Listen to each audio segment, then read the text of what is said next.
quiz time. If I say Shambuko, what comes to mind?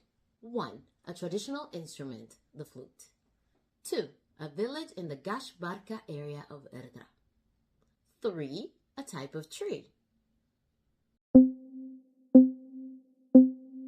If you answer 1, you're right. If you answer 2, you're correct. If you answer 3, you're right again. Because all of these 3 are correct and all of these 3 have something in common. The Shambuko, the flute, is traditionally made out of wood. And the wood is made out of is the Shambuko that comes from a tree called Shambuko that is very, very, very common in an area of Ertra, the area of the village of Shambuko. Learn Tigrinya on SemiKids.com. Culture is cool.